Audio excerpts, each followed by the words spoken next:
We could die in any second, but who cares? That's the price of freedom.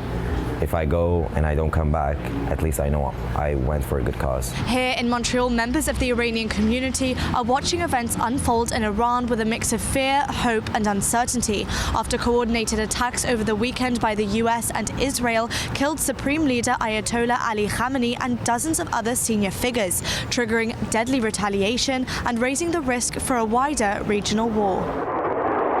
We are dreaming of this, and for us it was impossible for our lifetime, and that's why we are so grateful toward Trump and Netanyahu. Of course we don't want war, of course we're not supporting the war, but military intervention was the only solution we have, is the only solution we have right now, and without it we would be done. Every day we would wake up praying that another country or something would help us, from this nightmare. Over the weekend, Iranian Quebecers rallied in Montreal and Quebec City, waving pre-revolutionary flags and holding photos of Reza Pahlavi, the exiled son of Iran's last Shah.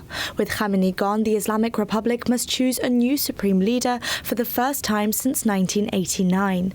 Iran has formed a temporary 3-member leadership council and says a successor could be named within days. Many here in Montreal hope Pahlavi could lead a transition government. Meanwhile, the conflict is spreading. Iran has launched strikes on Israel and targeted US bases in the region across a number of Arab nations. As an Iranian, I can say that 50 years ago, we were one step ahead of what we are right now. For many Iranian Montrealers, this moment is deeply personal. Mandana Javan left Iran in her 20s, but says the trauma of growing up after the 1979 revolution still lingers. Since I was 5-6 years old, I remember for the school they put a cover, very heavy thing on my head, black and very thick, and even now I can leave the emotion of that trauma. Others like Reza Abtahian say they witnessed recent protests firsthand, describing blackouts, crackdowns and executions in the streets. We saw the horror, the terrifying things that were happening on the streets.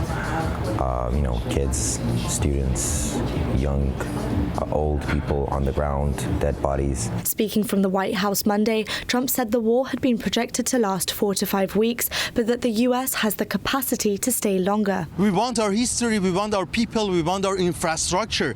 We only want to change the regime. We don't want to have a ruined country. This is not only a fight for Iran, this is a fight for humanity. In Montreal, Lola Kalder, City News.